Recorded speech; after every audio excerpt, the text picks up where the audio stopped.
senhores telespectadores, vamos visitar hoje uma das regiões mais progressivas, com um progresso mais rápido, com mais energia, com mais andar para a frente de todo o norte do país. Estamos em Oliveira das Meias. Eu venho a Oliveira das Meias não é só para mostrar a terra, é também para cumprir uma obrigação. É que recebi 3 cartas aqui de Oliveira das Meias, de 3 com umas reclamações. As reclamações têm bastante razão de ser e também é isso que me traz cá. E vim começar o programa no lugar que me parece o lugar mais certo. Isto que vem aqui é um marco miliário que estava numa estrada romana. Ele inicialmente não estava bem aqui, estava na freguesia de Dul, é aqui perto, poucos quilómetros. Passava lá uma estrada que ligava Braga até Lisboa. Bom, e nessa estrada havia trânsito, não havia trânsito de automóveis, naturalmente, mas havia a passagem dos mercadores, dos negociantes, dos soldados e, sobretudo, dos azeméis. O azemel era o homem que levava as azémulas. Um azemel trazia às vezes 10, 20, 30, 50 mulas e machos carregados. Eles traziam muitos chocalhos e ouvia só ao longe aquela música Lá vem dos azeméis, com aquela coisa dos chocalhos. Bom, eram eles quem faziam todo o transporte das mercadorias. A economia portuguesa, em grande parte, repousava na atividade dos azeméis. Depois, azemel é a forma antiga, depois chamaram-se almocreves. É exatamente a mesma coisa. O almocreve, que chegou ao nosso tempo, e o azemel da Idade Média é a mesma coisa. A propósito de almocreves, queria-lhes dizer que um dos mais belos autos do nosso grande Gil Vicente, o povo chamou-lhe a farsa dos almocreves. É uma obra-prima de descrição, de crítica social e até de humor. Que pena que eu tenho nunca ter visto representada a farsa dos almocreves. E que bonito que era que aqui, em Oliveira das Meias, terra de almocreves, um dia se levasse à cena, com todo o seu brutal realismo, a farsa dos almocreves. Este marco representava a milha 12, quer dizer, milha 12 é perto de 20 quilómetros, portanto era uma paragem no caminho. Suponho que aqui, em Oliveira, devia haver uma grande oliveira, os almocreves chegavam aqui já cansados, desaparelhavam os atafais das bestas, deitavam-nas, davam-lhes água para beber, eles próprios deviam aqui ter umas tendas, palha onde dormiam, esperavam pela manhã e no dia seguinte começavam a viagem. Era, portanto, uma estação no caminho. Vamos visitar Oliveira das Meias.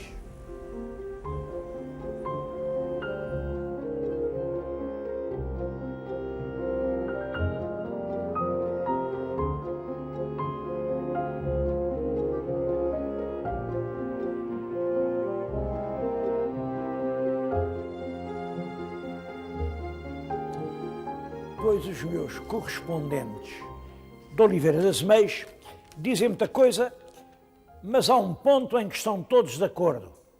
É numa reclamação.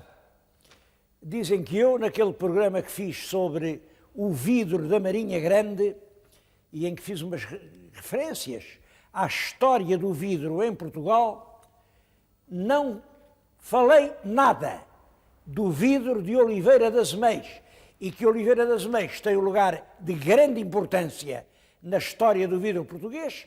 A prova é de que, no tempo do rei Dom João II, em 1484, imagina, no século XV, o Dom João II já passou um alvará a um homem para fazer vidro aqui em Oliveira das Meias.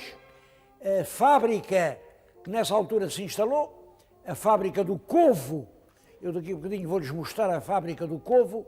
Dizem eles, é a mais antiga fábrica de vidro que se conhece em Portugal. Têm toda a razão. Eu realmente não falei no vidro de Oliveira das Meias por uma razão. O programa era dedicado, como sabem, à Marinha Grande e eu só referi ali, para simplificar, a antepassada direta da Marinha Grande, que era aquela fábrica do Zebro, diante de Lisboa. Foi essa fábrica que teve que fechar porque os padeiros reclamaram, não tinham lenha para os fornos, e o Pombal, o Marquês de Pombal, instalou então a fábrica nas matas da Marinha Grande. Foi por isso que eu não falei aqui em Oliveira das Meias, mas é inteiramente verdade que é aqui que nasce o vidro português. No tempo do Príncipe Perfeito, há uma grande fábrica que fabrica vidro, fabrica naturalmente vidro para os vitrais das igrejas, deve fabricar já talvez pequenos frascos. Essa fábrica é lá que acabou, todas as coisas começam e acabam. Depois dessa veio outra e vieram muitas outras, e no século XIX havia aqui uma indústria de vidro extremamente importante, e essa indústria acabou e a certa altura já só havia o Centro Vidreiro, e eu agora estou-lhes a falar no Museu do Centro Vidreiro. Olhem, estou-lhes a falar junto de uma peça feita aqui, isto uma peça de vidro, foi a que representou o Centro Vidreiro na exposição de 1940, na exposição do mundo português, foi esta. Bom, mas há aqui, vejam, sobre essas mesas inúmeras obras-primas, porque o vidro artístico atingiu aqui uma extraordinária expressão. Hoje, continua a trabalhar, estão a ver ali, estão a ver os operários a tirarem o vidro incandescente dos fornos, estão a ver a trabalhar. Bom, e eu desejaria que esta fábrica continuasse. Eu tenho nas mãos peças que atualmente estão a ser aqui feitas, aqui exportadas, um pouco para toda a Europa, isto em França e em Espanha, como eles gostam destas garrafas. E podem crer, são estas pequenas indústrias artísticas que têm futuro. Nós não temos dinheiro, nós não temos matérias-primas, nós temos o talento nas mãos. E como eu tenho dito tanta vez, quem tem o talento nas mãos, tem nas mãos o seu próprio futuro.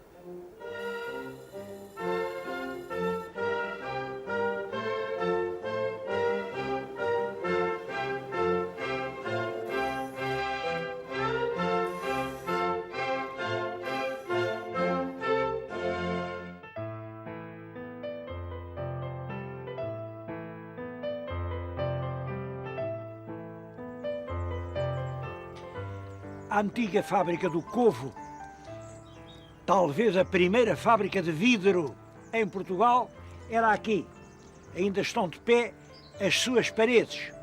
Bom, e há ainda relíquias da fábrica antiga, por exemplo, um relógio com pesos de granito que continua a marcar o ritmo do tempo.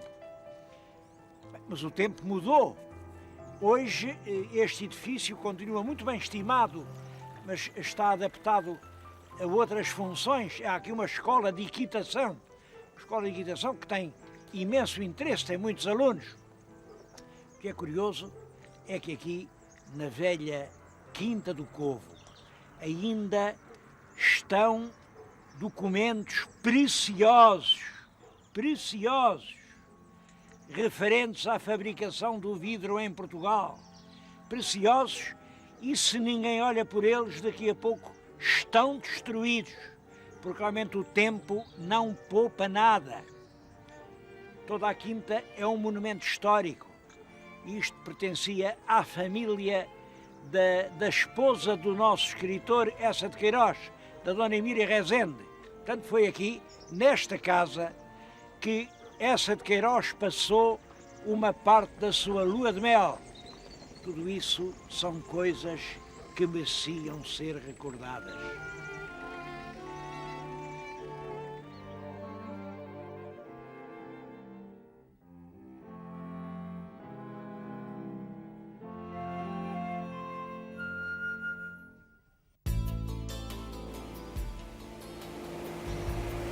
A indústria dos moldes vem na continuação dos moldes para o vidro. Passa ao tempo do vidro e chega ao tempo dos moldes de plástico. Estamos a assistir aqui à moldagem de um para-choques para um automóvel. Estamos numa fábrica que emprega 1.500 trabalhadores, fatura 30 milhões de contos por ano, tem um investimento de 4 a 5 milhões de contos anuais e que realmente se dedica quase exclusivamente à indústria dos automóveis. Pouca gente sabe que uma grande parte dos automóveis em que andamos, mesmo das marcas mais prestigiosas, olhem, sai feita aqui de Oliveira das Meias.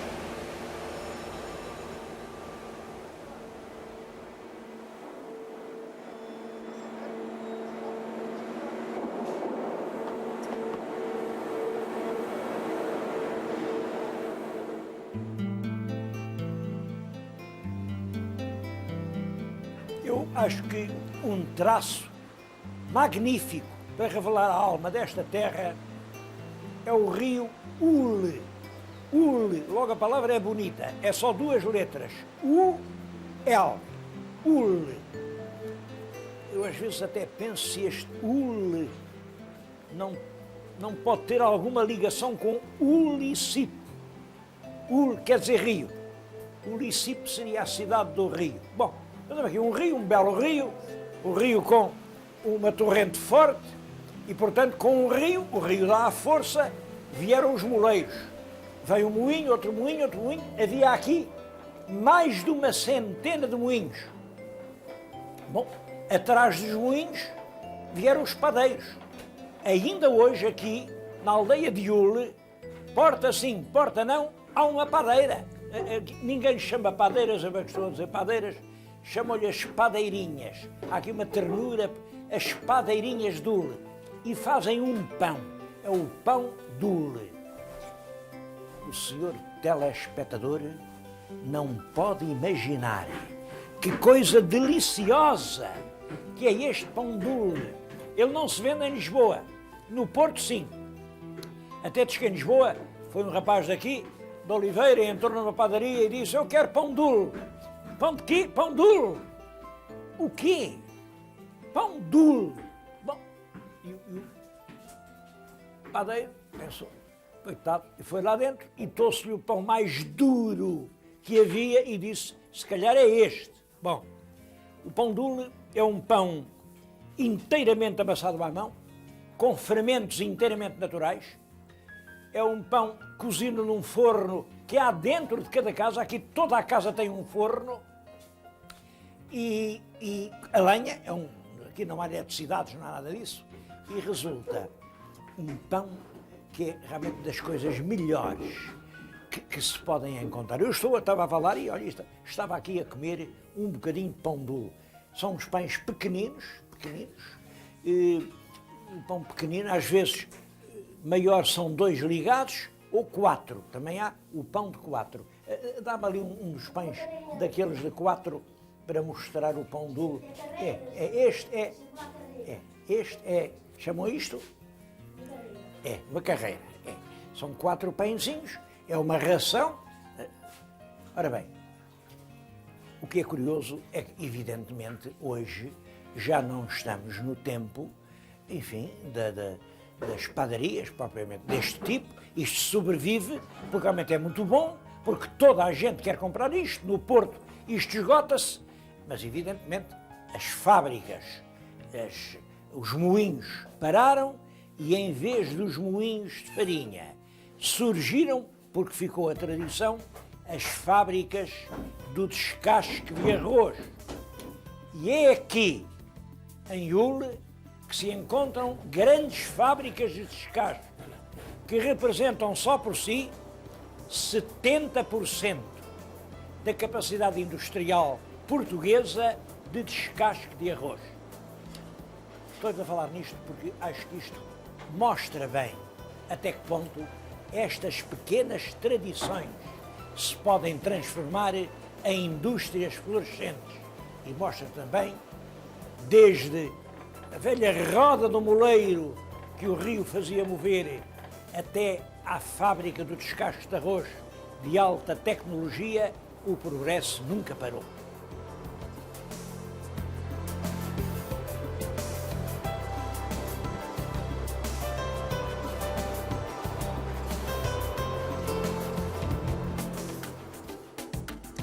Eu estive a falar especialmente nas indústrias dos moldes e do descasque do arroz, mas o meu telespectador não julgue que são as únicas indústrias aqui da região.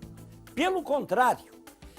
Mas há uma indústria que, se eu não referisse, também especialmente, estava a enganar o telespectador sobre a realidade de Oliveira das Meias. É o calçado.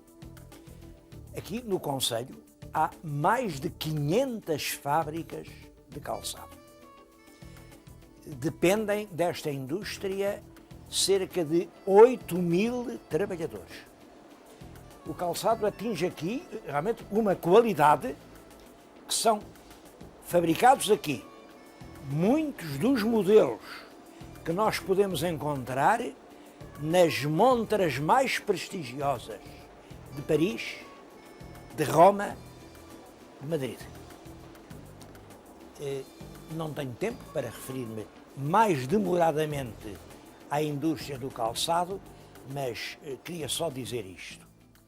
A gente vem aqui e fica com a ideia de que isto é uma terra onde toda a gente trabalha. E isso não é o mais importante. É uma terra onde toda a gente gosta de trabalhar.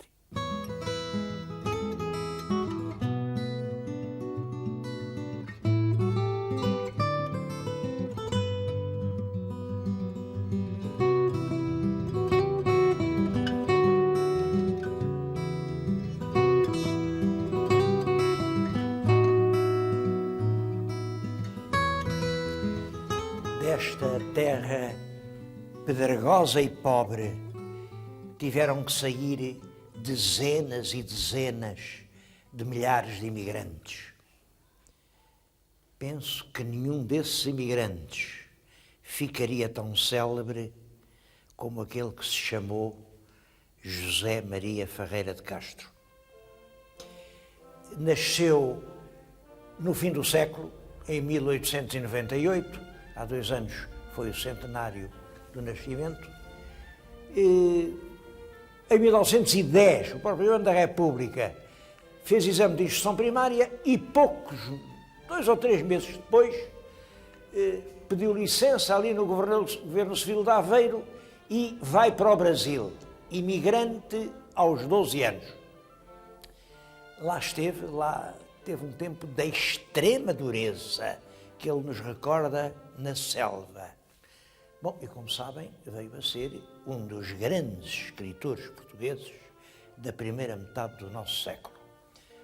A obra de Ferreira de Castro vale, sobretudo, pelo seu conteúdo humano. A obra de Ferreira de Castro é um abraço, está impregnada de bons sentimentos, de solidariedade, de querer bem. Ali não há coisas pequenas, não há serpentes de inveja. É realmente um homem de quem nós temos orgulho. Foi um abraço à volta da humanidade que ele nos levou. Foi ele próprio que fez esta biblioteca. Estou a falar-lhes nesta estante. Estão as obras dele colocadas pela sua própria mão. Todas as obras, primeiras edições, segundas edições, terceiras edições, quartas edições, até os pequenos folhetos. Naquela estante estão todas as traduções. Eu acho que nunca houve um autor português tão traduzido no mundo, traduzido praticamente em todas as línguas da Europa. Estão aqui as traduções dele. É aqui na Ocela. A Ocela é uma aldeia muito rústica, a 5 ou 6 quilómetros de Oliveira das Meias. Foi aqui que ele nasceu e ele quis que a sua memória ficasse aqui. Ele legou os manuscritos das suas obras. Foi ele próprio quem custeou esta biblioteca. Todos os livros que ele tinha estão hoje aqui para que o povo os possa ler.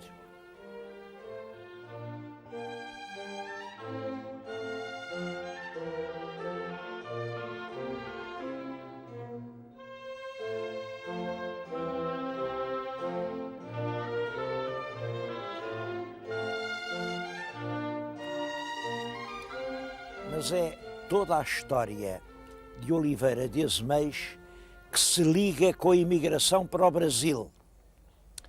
Pode-se dizer que esta história se conta assim.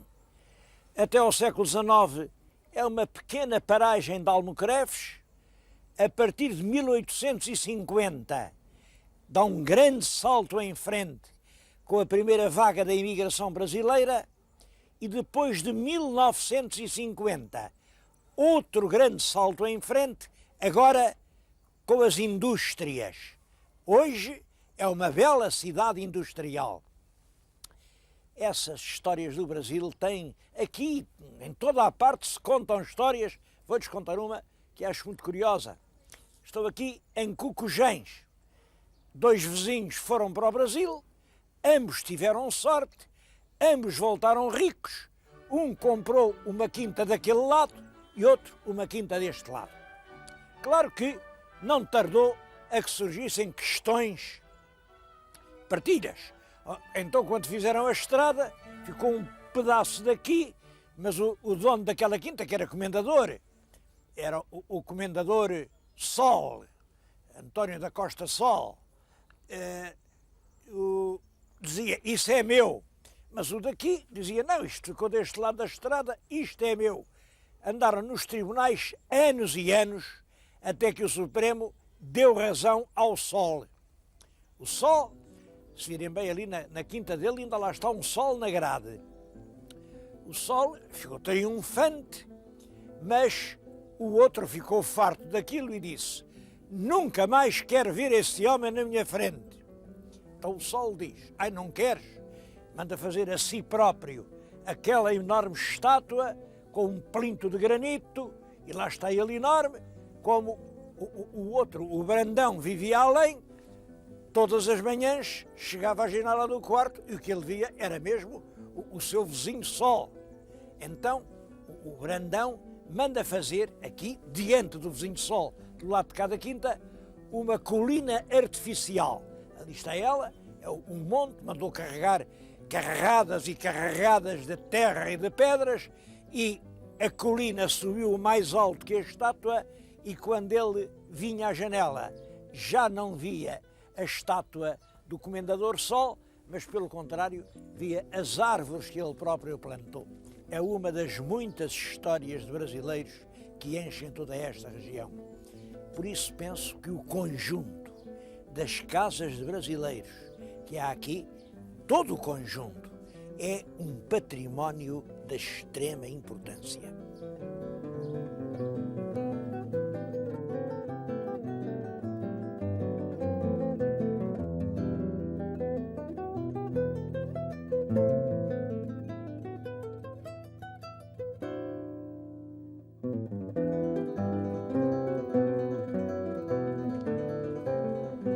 Talvez o lugar mais célebre de Oliveira das Meias seja este parque de La Salette, onde estou agora. Isto, há 150 anos, não se chamava Parque de La Salette. Era o Monte dos Crastos. Era o monte de pedras, como diria o Camões, era um seco, duro e estéril monte.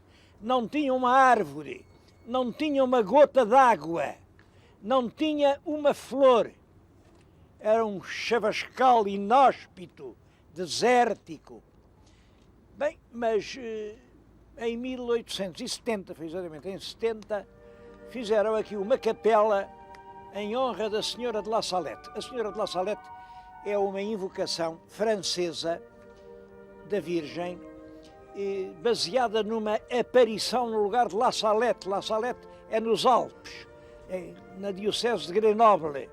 Bom, e foi famosa, absolutamente famosa, durante a segunda metade do século passado. Só deixou de ser famosa quando foi substituída pelo culto de Lourdes. E por isso havia muitas senhoras chamadas Saletes. As Saletes eram, enfim, homenagens à Senhora de La Salette. Estava muito na moda, aqui parece que houve uma seca e fizeram uma promessa. Se chovesse, faziam aqui uma capelinha. Bom, a capela foi feita, mais tarde foi substituída por aquela igreja que estão a ver.